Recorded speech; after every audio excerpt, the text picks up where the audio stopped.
Hola, ¿qué tal? ¿Cómo están? El día de hoy estoy sumamente contento de presentarles este nuevo video que tiene que ver con un trabajo de investigación que yo realicé en mis años de licenciatura, específicamente mi proyecto final, mi proyecto de tesis, que como ya es costumbre en este canal, tiene que ver con una crítica a un modelo terapéutico específico, una crítica bastante interesante, la cual no vamos a abordar completamente el día de hoy. Sin embargo, quiero aclarar que el modelo terapéutico que se analizaba dentro de mi investigación es uno que ha tomado bastante fuerza y relevancia en los últimos años, ya desde algunos años anteriores, y hablo de relevancia en el sentido en el cual muchos terapeutas se han sumado a este modelo, esta interpretación de la terapia, el cual es el modelo sistémico y estratégico que engloba muchísimas corrientes terapéuticas.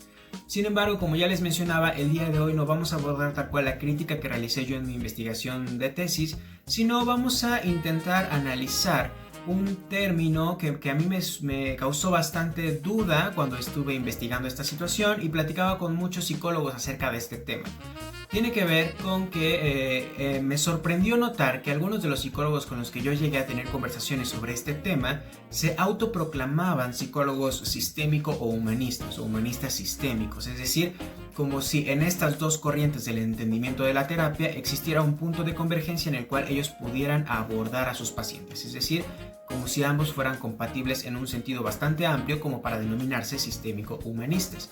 De hecho, algo que también llamó mi atención fue que dentro de mi facultad, en donde yo estudié psicología, es una universidad que se autoproclama abiertamente humanista y muy humanista. Sin embargo, también en el programa o el plan de estudios hay una gran carga de materias que tienen que ver con la terapia sistémica, la terapia familiar, etc. La cuestión que surge o emerge al observar estas situaciones es poner en duda el día de hoy qué tan compatibles son estos dos paradigmas y si es posible autodenominarse como un terapeuta sistémico humanista, o en caso contrario, qué cosa hace la divergencia entre estas dos corrientes para que este término de entenderse como sistémico humanistas se vuelva complicado. Para poder hacer este análisis vamos a hacer un poco historia, ¿no? Vamos a hacer un análisis muy rápido, muy general. En la primera etapa de este video vamos a intentar analizar cuál es como el fundamento del estudio de la psicología y el objeto de estudio de la misma para poder comprender cómo ésta se va desarrollando. En segundo lugar vamos a entender cuáles son los tres pilares más reconocidos de la psicología que comúnmente los que se dedican al estudio de la psicología ya bien conocen, y estos tres pilares cómo han desarrollado otros métodos terapéuticos a través de la historia. Y por último vamos entonces a, después de entender todas estas situaciones, si es posible o no hablar de una posible fusión o un punto de convergencia entre estos dos modelos terapéuticos, entre estos dos paradigmas que serían el modelo sistémico estratégico y el modelo humanista. Comencemos. En primer lugar, hay que hacer énfasis que para comprender qué es la psicología, primero hay que tener bastante claro cuál es el objeto de estudio de la misma, y es aquí donde ya se vuelve en primera instancia complicado entender a la disciplina en sí misma, debido a que el objeto de estudio de la psicología ha cambiado y se ha modificado a lo largo de los años, y la muestra más específica de esta situación es simplemente hacer una comparación muy sencilla entre el postulado etimológico de la palabra psicología y las definiciones más actuales o contemporáneas de la misma. Estas definiciones probablemente quien sea estudiante de psicología o evidentemente quien sea psicólogo las sabe de memoria. Sin embargo, me parece interesante, me parece menester destacar un punto simplemente de estas acotaciones para poder hacer evidente el punto al que quiero llegar. Por ejemplo, vayamos a la etimología de la palabra. Recordemos esta división entre psicología, entre la psique y el logos, como entendiendo la psique como el alma específicamente, y el logos como el estudio. Después esto derivaría en un entendimiento del estudio de la mente, pero desde esta noción del estudio del alma, del estudio de la mente, se hace presente, y esto lo digo en términos muy generales, se hace presente una noción de lo intangible. Pensar en el alma, pensar en la mente, sí ya da cierta noción de una cuestión o de un fenómeno intangible, es decir, no observable objetivamente. Esta noción evidentemente surge principalmente de la noción filosófica, que ya en algunos videos anteriores hablábamos de esta complicación en la emancipación de la psicología a la filosofía y la postura de algunos filósofos en creer que en realidad la psicología nunca ha logrado emanciparse totalmente porque necesita adherirse a ciertos postulados científicos. ese es tema para otra cuestión. Sin embargo, quiero que observen esta noción en la cual los primeros indicios de la psicología más apegada a la filosofía dan esta noción de lo intangible, del alma, de la mente. Sin embargo, podemos estudiar algunas definiciones más contemporáneas, que en unos minutos voy a poner un video muy breve sobre estas nociones. Pero quiero que entendamos, antes de pasar a ver estas nociones que tienen que ver ya mucho más con una noción del comportamiento, de los procesos mentales y de la conducta, cómo este paso surge de una noción mucho más filosófica a una noción mucho más, pues digamos, científica. El padre de la psicología, digamos, experimental es conocido, el señor Wilhelm Wundt. Aproximadamente en el año de 1879 él crea el primer laboratorio experimental de psicología, en el cual su intención es empezar a estudiar los procesos mentales, es decir, estudiar más bien los fenómenos de la percepción, en el sentido en el cual él medía tiempos de reacción a ciertos estímulos, como por ejemplo puede ser pinchar el dedo de una persona y ver cuál es el tiempo en el que éste reacciona. La intención tenía que ver con medir objetivamente y conocer el tiempo de reacción de los fenómenos de percepción. Esta noción de Wundt ya nos da un acercamiento un tanto distinto de la psicología, porque entonces ya no se está estudiando lo intangible, por decirlo de esa forma, como sería la mente en un sentido muy amplio, o el alma, sino estaríamos estudiando estas respuestas o estos procesos que después tal vez derivarían los procesos mentales, observables y de alguna manera cuantificables, ¿no? En este sentido, tiene completo sentido que esto evolucionará probablemente en lo que ya mencionábamos en videos anteriores como la neuropsicología, en donde se estudia las reacciones, los lugares donde sucede y el tiempo de reacción a nivel cerebral.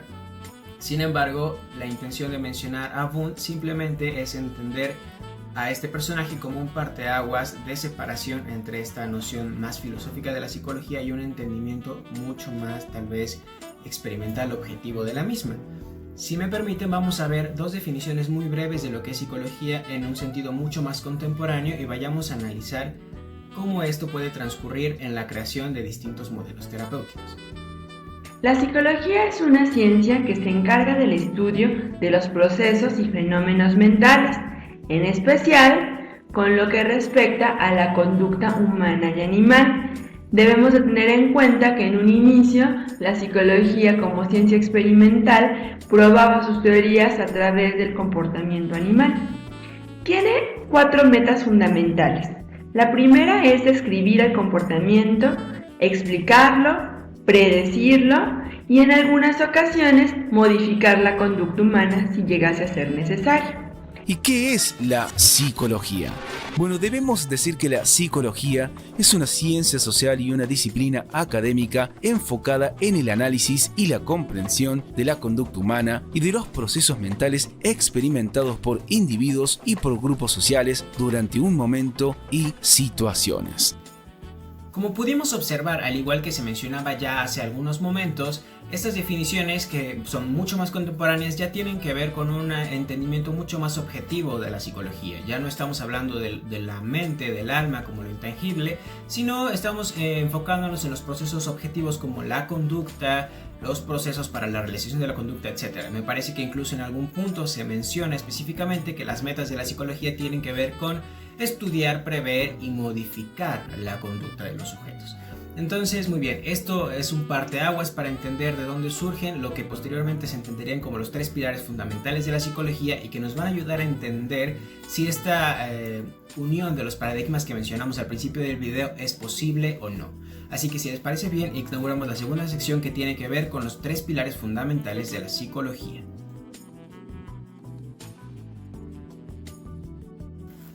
Muy bien, pues estos 3 pilares fundamentales que reconoceríamos como los que erigen a la psicología serían ya conocidos como el psicoanálisis, el conductismo y el humanismo, reconocido como la tercera fuerza. Sin embargo, desde este primer momento ya encontramos una situación un poco cuestionable. Voy a dejarles aquí abajo en la descripción un link a un video que hace un psicoanalista lacaniano que también hace videos para YouTube, el cual se llama Juan Manuel Martínez. Y hace un análisis interesante que vino a hacer aquí en una Universidad de México, donde él cuestiona más bien esta noción entre la psicología y el psicoanálisis. haciendo una distinción clara entre que estas dos son disciplinas radicalmente distintas porque su objeto de estudio es radicalmente distinto. Al menos es la propuesta que Juan Manuel viene a plantear. Y entonces él cuestiona significativamente esta noción de la categoría y la subcategoría, en donde entenderíamos, y seguramente muchos también lo hemos llegado a entender así en algún momento, que primero tenemos que estudiar psicología y posteriormente una especialidad en psicoanálisis, como si el psicoanálisis fuera precisamente una rama de subcategoría de la psicología en sí misma. Sin embargo, él viene a plantear esta duda, es decir, él viene a decir que el psicoanálisis y la psicología en realidad no pertenecen a una disciplina idéntica, sino que a pesar de que tienen ciertas nociones de similitud en la práctica, el objeto de estudio es completamente distinto. Entenderíamos, y es más o menos el análisis que él hace, que la psicología tiene que ver, ya decíamos, con el estudio de estos procesos mentales, de la conducta, específicamente situada en un sujeto, y que lo que le interesaría al psicoanálisis, recordemos que es un psicoanalista lacaniano, es lo inconsciente, el inconsciente, que está en cierto sentido más allá del sujeto. Y que a diferencia a lo mejor del psicoanálisis freudiano, no estamos hablando específicamente de un inconsciente únicamente personal basado en las experiencias de la vida del sujeto, sino pensando en un inconsciente que estaría más allá del sujeto. La intención de este video no es ahondar en esta noción, simplemente creo que es importante, y les dejo el link en la descripción si les gustaría saber más, hacer referencia a esta distinción. O sea, el psicoanálisis, más bien como culturalmente o a nivel general para los psicólogos se entiende como un pilar fundamental de la psicología y por supuesto que ha sido una influencia muy muy importante. Sin embargo, ya estamos viendo que este autor nos propone una distinción debido a que el objeto de estudio es completamente distinto. En uno sería el sujeto y tal vez la conducta, los procesos, y en otro sería el inconsciente. Y esto nos lleva a cuestionar si entonces estamos parados en distintas disciplinas debido al objeto de estudio. ¿Qué pasa entonces con el conductismo y qué pasa con el humanismo? ¿Estamos frente a una disciplina que converge o evidentemente estamos frente a disciplinas que lo que hacen es discernir en su objeto de estudios? Hablemos de conductismo, una rama de la psicología profundamente conocida por todo estudiante de psicología y todo psicólogo, en la cual el esquema de funcionamiento es mucho más reconocido y todos cuando pensamos en conductismo pensamos en todos estos experimentos que se realizaron en animales, específicamente en los que se producían ciertos estímulos para obtener ciertas respuestas y a partir del estudio de los animales también se comprendía el comportamiento de los humanos para poder predecir, modificar y realizar ciertos actos con respecto a la conducta de los sujetos. Creo que es importante, ya sabemos los precursores de este movimiento serían Watson, sería Skinner, sería Pavlov, son como los primeros y más reconocidos conductistas. Sin embargo, me voy a permitir leer una cita de Watson, que por muchos es reconocido como el pionero del conductismo, en donde me parece que esclarece y especifica muy bien cuál es la visión de la psicología que el conductismo tiene para con los sujetos. La cita es la siguiente: la psicología, según el punto de vista del conductismo, es una rama puramente objetiva de las ciencias naturales. Su meta teórica es la predicción y control de la conducta. La introspección no forma parte esencial de sus métodos. El conductismo, al esforzarse por alcanzar un esquema unitario de la respuesta animal, no reconoce ninguna línea divisoria entre el hombre y los animales. Esto es muy importante porque ya nos deja ver lo que en primera instancia está proclamando Watson con respecto a la intención de hacer esto una ciencia objetiva, en la cual la introspección, por supuesto, que no forma parte de sus métodos y su meta teórica es la producción y control de la conducta. Pero centrémonos en esto. El intento del conductismo es de erigir a la psicología como una ciencia meramente objetiva, es decir, ya estamos alejándonos de este entendimiento de, como decíamos en un primer momento, del alma, de la mente, que funcionaría como algo intangible, como algo no objetivamente observable, que por supuesto tendría problemas en convertirse en una ciencia en cualquier momento, y por supuesto de la noción del psicoanálisis, ¿no? Que ya decíamos que la noción, el punto objeto de estudio del psicoanálisis sería lo inconsciente, y por supuesto esto se aleja de la objetividad de la ciencia. Esto no quiere decir que sea malo, ya lo hemos visto en anteriores videos. Sin embargo, por supuesto que se aleja de la objetividad meramente de la ciencia. Y me parece que hace tiempo, recuerdo, vi un video sobre otro señor, un youtuber, que creo que su canal se llama Píldoras de Psicología, en el cual él hacía una crítica bastante densa, bastante, no sé si tan bien fundamentada, pero bastante brutal contra el psicoanálisis, arremetía contra Freud, contra otros postulados. Sin embargo, algo que él mencionaba en algún punto era que el psicoanálisis era para siempre entendido como una pseudociencia, que creer en el psicoanálisis, usaba este término, creer en el psicoanálisis era un tanto como creer en que las sanguijuelas te iban a curar, etcétera, haciendo referencia a esta medicina alternativa precientífica, en la cual pues demeritaba de alguna forma este entendimiento del psicoanálisis. Este video ya no se los puedo compartir porque lamentablemente el usuario lo borró de YouTube. Sin embargo, este es el análisis un poco que él hacía, ¿no? Y esto es importante porque él está entendiendo que se puede demeritar el entendimiento del psicoanálisis debido a que no tiene esta objetividad científica. Sin embargo, esto es lo que quería hacer el conductismo, ¿no? El conductismo sí quería no meterse en terrenos como intrapsíquicos, como mentalistas, porque eso no era objetivamente observable para la ciencia. La conducta, por supuesto que lo era, pero entonces estábamos llegando a un entendimiento del ser humano igualado al entendimiento de lo animal. Por ejemplo, no había una diferencia muy significativa, daba un poco igual si eres un perro, si eres una rata o si eres un humano. Porque entonces el esquema de la producción de la conducta se limita a este entendimiento del estímulo-respuesta. Después, obviamente, el conductismo progresa y hace unas cosas un poco distintas a esta premisa básica de la estímulo-respuesta. Sin embargo, este es el punto de partida, ¿no? Es el punto de partida en el cual se busca objetivamente estudiar a la conducta a través de la producción de respuestas conductuales.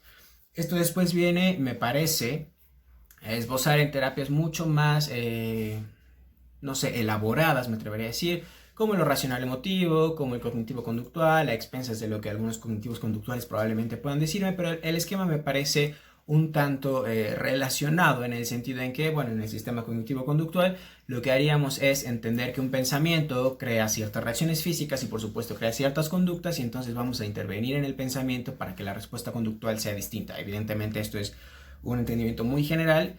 Sin embargo, es un poco la noción que sigue la psicología. Y ahora sí, vamos a entrar al estudio de estos dos paradigmas que he querido confrontar desde el principio de este video, que sean el humanismo y las terapias sistémico-estratégicas. Pero era necesario hacer este recorrido un poco largo para entender la importancia de la comprensión del objeto de estudio del modelo terapéutico y ver si entonces pueden converger en un punto específico. Vayamos ahora entonces a pensar el humanismo.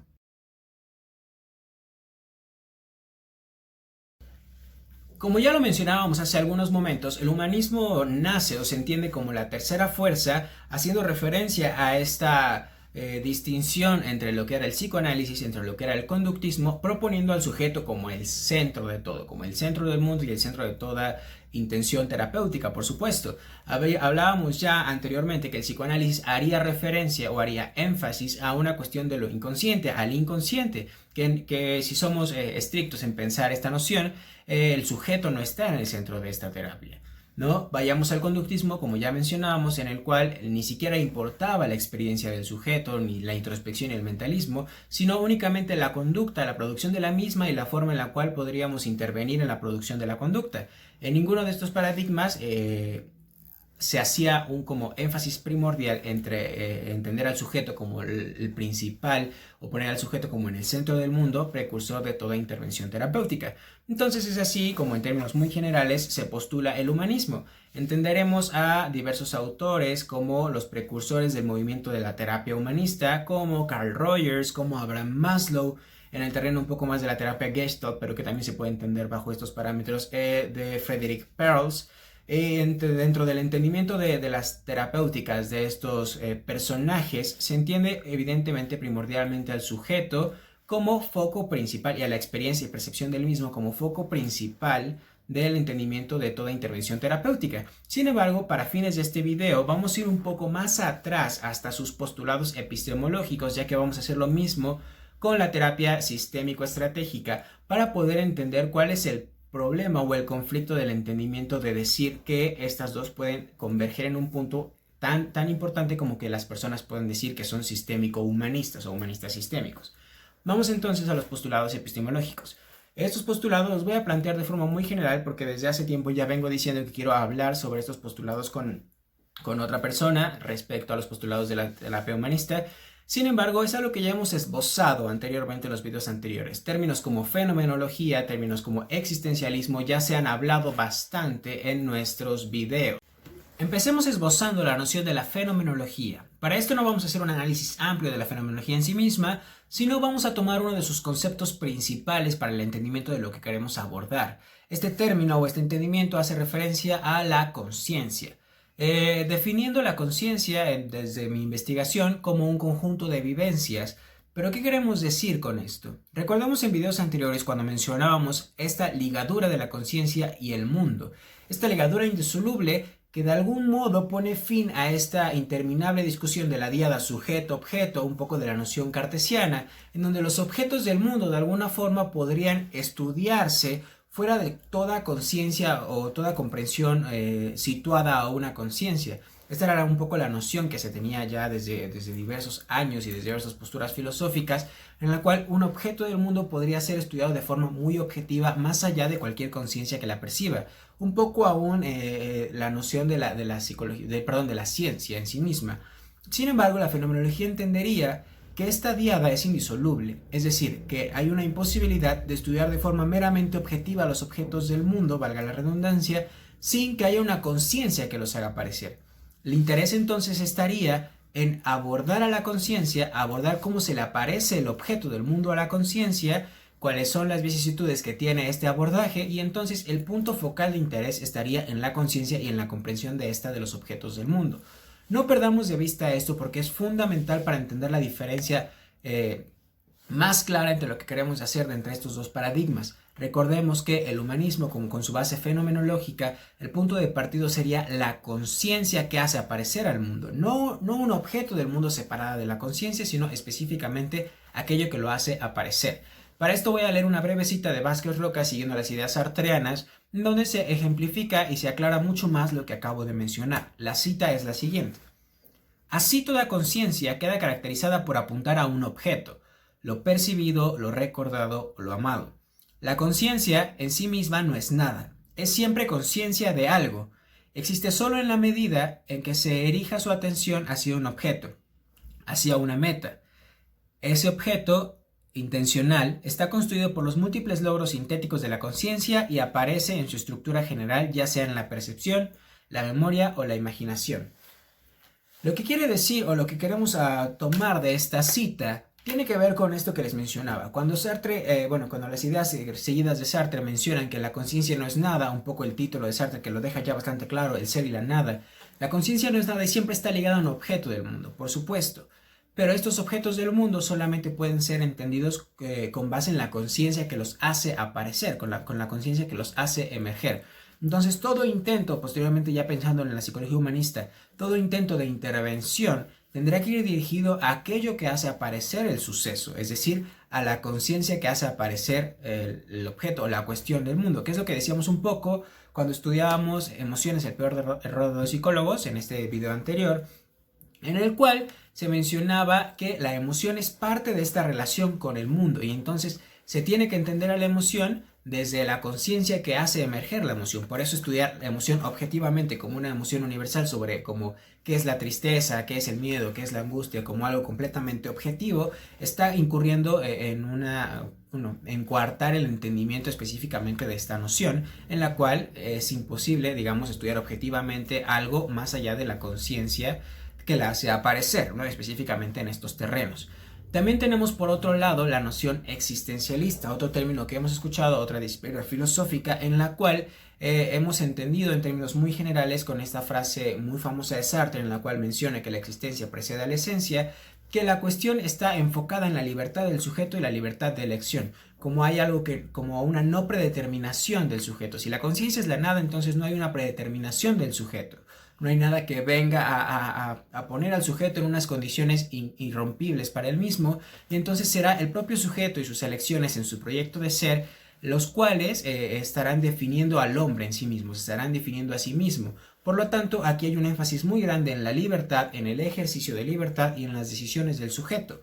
Retomando esto de nueva cuenta en la terapia humanista, el foco de atención estará en el sujeto y en la elección del mismo frente a este proyecto de ser, frente a este mundo en el cual el hombre se elige concretamente a sí mismo, pero volvamos al punto principal. El interés de la psicología humanista, retomando estos postulados, digamos, epistemológicos, estaría en entender a la conciencia como punto de partida y al hombre como herramienta o punto principal de la cual toda intervención terapéutica debería ir dirigida, no a una cuestión objetiva de la misma. Si un paciente viene y habla de que se ha sentido bastante enojado o triste en algunos momentos, no podemos ir a estudiar objetivamente lo que es la tristeza para después ponerla en los terrenos prácticos, sino tendríamos que ir a entender cuál es la vivencia del sujeto frente a eso que él está experimentando.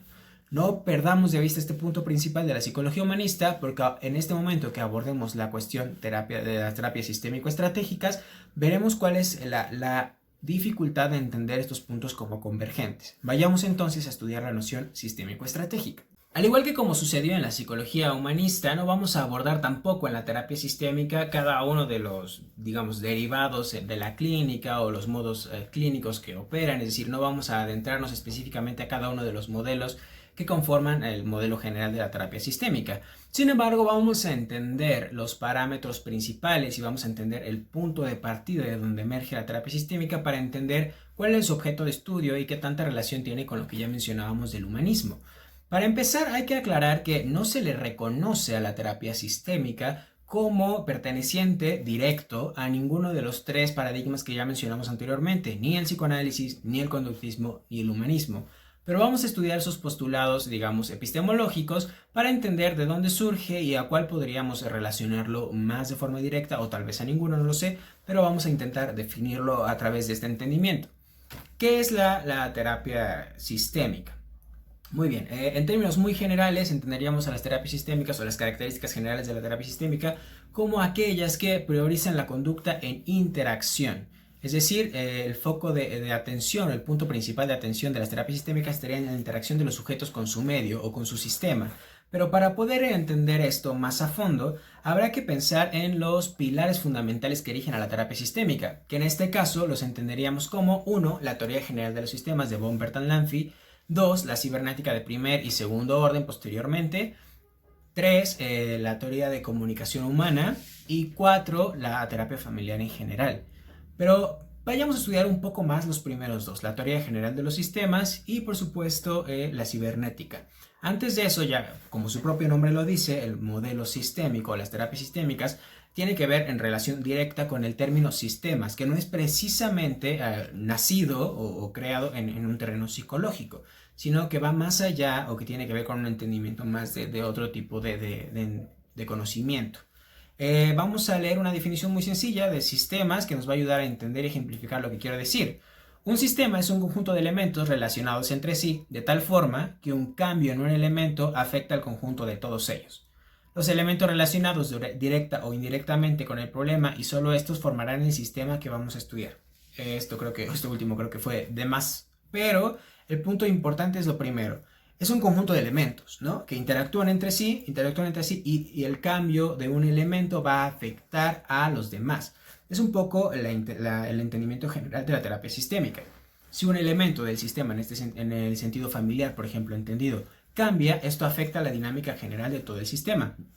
Pero, ¿qué es la teoría general de los sistemas? ¿O con qué intención surge? Vamos a leer una cita muy breve del biólogo von Bertalanffy que tiene que ver con qué es la terapia sistémica y nos va a ayudar a entender desde dónde se erige. La cita es la siguiente. La teoría general de los sistemas es un enfoque interdisciplinario y por lo tanto aplicable a cualquier sistema, tanto natural como artificial. Esto es importante, ¿no? El objetivo primordial de la teoría general de los sistemas es descubrir las similitudes o isomorfismos en las construcciones teóricas de las diferentes disciplinas. La teoría general de los sistemas surge como una intención de entender todas las disciplinas científicas, tanto naturales como artificiales, como tecnológicas, como humanas, bajo el lente de los sistemas. Es decir, vamos a entender de la misma forma probablemente a un sistema natural o un sistema humano, como podría ser un sistema familiar, y vamos a entenderlo bajo las mismas características de la noción a un sistema tecnológico, a un sistema objetivo, por ejemplo, a un sistema con el que opera un reloj. La intención de la teoría general de los sistemas es, digamos, globalizar todas las lentes del conocimiento, ya sean naturales, ya sean artificiales o tecnológicas, bajo el entendimiento de sistema. Es decir, aquí hay que entender que el entendimiento de lo humano, tal vez no tan radicalmente como en el conductismo, o tal vez sí, en el cual se decía que el humano se pueden hacer experimentos en animales, pero al mismo tiempo esto va a tener un resultado, una reproducción en humanos. En este sentido, la teoría general de los sistemas debería o poder, en este sentido, entender un sistema objetivo, entender un sistema tecnológico y poder aplicar este entendimiento probablemente a un sistema humano, ya que podrían aplicarle características muy similares. Desde este punto ya nos está dejando ver una separación del paradigma humanista en el primer postulado que estamos estudiando, que es la teoría general de los sistemas. Para complementar un poco lo anteriormente mencionado, vayamos a ver el segundo punto sobre la cibernética, el segundo pilar importante de la terapia sistémica, que sería la cibernética. Muy bien, la cibernética en términos muy generales nace principalmente en los terrenos de la matemática, más allá de los terrenos de la práctica clínica o la psicología. Sin embargo, es el biólogo Gregory Bateson quien lo traduce, me atrevería a decirlo así, en términos mucho más humanos, en términos como del comportamiento humano, un poco sociológicos, no sé cómo mencionarlo.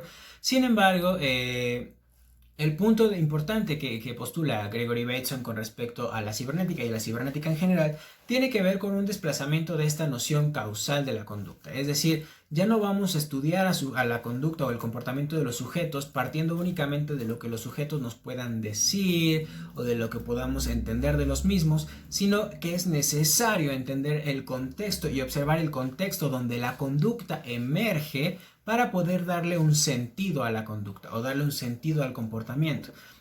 Los psicólogos, más bien los terapeutas sistémicos, tienen un abordaje interesante, por ejemplo, de la esquizofrenia, en el cual ya no se estudia, digamos, las vivencias o los fenómenos que experimenta el sujeto, que entenderíamos como con esquizofrenia, sino que se va a estudiar el contexto en el cual emerge la conducta, regularmente un contexto familiar en el cual se empiezan a hablar de actitudes que pueden llegar a causar estas nociones de la esquizofrenia.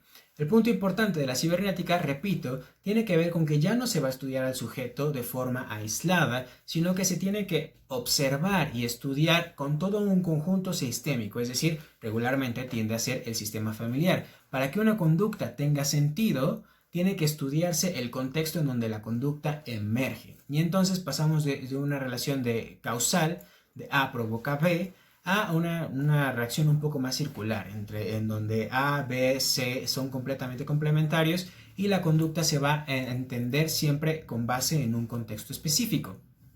¿Pero qué quiere decir esto? Muy bien, vamos a complementar un poco esta noción de la cibernética con dos características que también retomo de mi investigación. Es una cita de algunos autores, digamos, no tan conocidos o profesores de la UAP, que nos dicen lo siguiente con respecto a las características de los sistemas. El todo determina la naturaleza de las partes y las partes no pueden comprenderse si no es por medio del todo, es decir, no pueden comprenderse de forma aislada del todo. Esto ya nos está diciendo algo muy claro. El interés no está en los elementos del sistema, no está en el sujeto en sí mismo, sino está en observar el contexto completo. Si entonces el sujeto no puede comprenderse de forma aislada y el todo determina a las partes, sería un poco ilógico intentar entender directamente a un sujeto cuando el interés de la terapia sistémica estaría en entender el contexto general, es decir, en el sistema familiar. Esto, por supuesto, y la crítica que estamos haciendo aquí no tiene que ver con que esto no funcione en sí mismo bajo sus propios parámetros. Sin embargo, por supuesto que se aleja de la noción humanista del entendimiento. Recordemos lo que el humanismo plantea, esta noción en la cual el sujeto, la conciencia que hace aparecer al mundo, es el punto focal principal de la situación. En la terapia sistémica entenderíamos las relaciones y entonces veríamos objetivamente las relaciones de los sistemas familiares. En la terapia humanista lo que buscaríamos entender es cómo esto afecta a la conciencia que hace emerger estas situaciones. Hay que tener bien claro esto para entender cuál es la diferencia fundamental. El humanismo, recordemos, prioriza a la conciencia que hace aparecer al mundo, prioriza al sujeto y por supuesto entiende el sujeto como una posibilidad de acción. Sin embargo, desde estos paradigmas de la terapia sistémica, al menos de sus dos postulados más importantes, me atrevería a decir que es la teoría general de los sistemas y la cibernética, ya nos hace ver que el elemento, el sujeto en sí mismo no es el punto principal. Por supuesto que la vivencia del sujeto no va a ser el punto principal, sino va a ser estudiar al sujeto y su comportamiento en un contexto o en un sistema más amplio para poder dar sentido a su comportamiento. Y es entonces aquí donde creo que hay un parteaguas muy importante entre entre la terapia sistémica, el paradigma sistémico y el paradigma humanista. Es por eso que mencionamos en un primer momento del video que a mí me pareció realmente complicado escuchar estas nociones en las cuales los terapeutas se proclaman como sistémico-humanistas o humanistas sistémicos. Hay que recordar, y obviamente esto lo digo de forma muy exagerada porque probablemente sé que muchas personas no lo ven así, pero me atrevería a decir que muchos otros psicólogos sí lo entienden de esa forma. La psicología humanista, con este entendimiento general que se tiene de la misma, no tiene que ver con realizar solamente un trato más humano a las personas, con hasta hay como ciertas cosas un poco de burla con respecto a los humanistas, con que son muy cariñosos, con que son muy, pues sí, cálidos en sus terapias. Eso no es el entendimiento de la terapia humanista. Porque si no, si eso fuera el entendimiento de la terapia humanista, por supuesto que todos podríamos ser sistémico-humanistas, hasta psicoanalistas humanistas, porque ese no es el entendimiento de la psicoterapia humanista. La psicología humanista tiene que ver con la noción que ya mencionamos anteriormente y por supuesto, por lo tanto, choca en estos paradigmas debido a que su objeto de estudio es radicalmente distinto. Por un lado tenemos al sujeto, a la conciencia y a la intervención directa a las vivencias del sujeto y por otro, a las interacciones sistémicas que éste mismo tiene, en las cuales ni siquiera el punto principal es el sujeto, sino la interacción con su medio. Vamos a cerrar este video, que ya está quedando bastante largo, vamos a cerrar este video con un ejemplo muy claro. No basta tener, por ejemplo, este entendimiento de lo que la vivencia supondría en sí misma, como querer estudiar las emociones. Por ejemplo, yo escuchaba a personas, a terapeutas sistémicos que me decían que sí se abordaba la vivencia dentro de la noción sistémica porque se abordaban las emociones, porque se abordaban todos estos fenómenos que entrarían dentro del concepto de vivencia. Y me parece que el más claro ejemplo es la terapia de Virginia Satir, que incluso algunos sistémicos dicen que no es completamente terapia sistémica, otros dicen que sí. Pero quiero aclarar este ejemplo. Voy a poner un breve video de la noción de Virginia Satir, que es considerada dentro del modelo sistémico, y lo pongo solamente como ejemplo para entender cuál es la supuesta visión del entendimiento de la vivencia de la terapia sistémica y por qué no termina de empatar con la noción humanista que nosotros planteamos en un primer momento. And I wonder how you would feel just moving up to this son of yours and saying to him, Thank you. Aaron, that you will not. You're not going to see your mother anymore because she come hurt up here, you. come up here, and just come front to front with him, and take his hands. Move it. Can you move up a little bit more? Gotcha. Now to take both his hands and to tell him that. I'm not going to let you see your mother anymore, Aaron, because she hurt you. She likes me. She don't hurt me. Yeah, she loves you very much, but she hurts you. She don't always know what she's doing. Robbie hurts me sometimes. Yeah. And my dad hurts me. I wonder if you could also share with him that you're not going to let him hurt Robbie, and you're not going to let Robbie hurt him. Yeah, and I don't want you hurting Robbie. I'm not going to let it happen. And I'm not going to let Robbie hurt you either. But again, like in a family like this, Como podemos observar, pareciera que hay una intención o una intención de entender la vivencia del sujeto al pedirle que exprese un poco la situación y lo que emerja emocionalmente. Se puede entender o se puede entrever una intención directa de conocer la vivencia o la emoción del sujeto frente a la situación que le está emergiendo. Sin embargo, hay que tener muy claro que la intención terapéutica con la cual se le pide al paciente que reviva o que mencione esta noción, digamos, emocional de la situación, tiene que ver no con reconocer fenomenológicamente la vivencia del sujeto, sino más bien con generar un cambio en el sistema, que es un poco lo que ya veníamos entendiendo en las terapias sistémicas, es decir, a través de apalabrar la emoción que emerge del sujeto y de los miembros de la familia, se va a realizar directamente un cambio en el sistema. Y si recordamos entonces el entendimiento de que el sistema condiciona a los elementos del mismo, entonces la intención está en generar un cambio interaccional para que individualmente cada miembro del sistema tenga un cambio específico. Sé que esto lo estoy explicando de forma muy rápida, sin embargo, quiero que simplemente quede claro esta noción diferencial, en la cual, a pesar de que pareciera que el interés está en la vivencia y en la emoción de los sujetos, la intención de hacer apalabrar la emoción tiene que ver simplemente con lo mismo que ya hablábamos, una intervención directa a las interacciones del sistema. Por lo tanto, aún así quedaría un poco separada, bastante separada de la noción humanista que veníamos planteando. Ahora, para finalizar este video, quiero aclarar que soy plenamente consciente de que existen nuevos modelos terapéuticos, relativamente nuevos, que se denominan parte de las terapias postmodernas y que se pueden rastrear como de alguna forma ligadas a la intención del sistémico estratégico.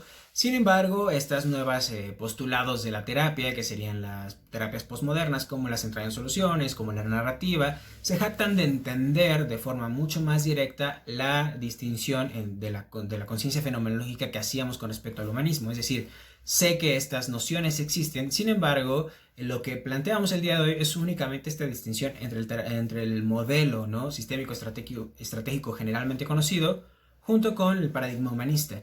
Posteriormente habrá tiempo, y es alguna investigación en la que estoy trabajando, de poder realizar un análisis a estas terapias postmodernas y ver qué tanto empata esta noción de la postmodernidad que ellos se jactan de tener y de este entendimiento de la conciencia con sus propios postulados. Pero ese será un video siguiente, tal vez en un tiempo más. Sin embargo, espero que este video les haya servido. Yo sé que muchos psicólogos entienden clara y perfectamente la distinción entre humanismo y entre sistémico. Sin embargo, me sorprendió en el transcurso de mi investigación y me sigue sorprendiendo ver que esta línea muchas veces no queda del todo clara, y esta distinción o autoproclamación de los psicólogos de entenderse como sistémico-humanistas se da más común de lo que muchas veces podríamos pensar. Entonces, simplemente esta intención del video era un poco aclarar el punto de partida de ambos paradigmas para que algún estudiante de psicología o tal vez alguna persona que no estaba viendo la totalidad de los paradigmas en sí mismos pueda llevar a la reflexión y al cuestionamiento si esta distinción entre ser sistémico humanista es realmente posible o no. Nos vemos en un próximo video. Les agradezco mucho ver este video y recuerden que si les interesaría ver un tema en general o un tema específico, lo dejen en los comentarios y con mucho gusto intentaremos trabajarlo. Hasta luego.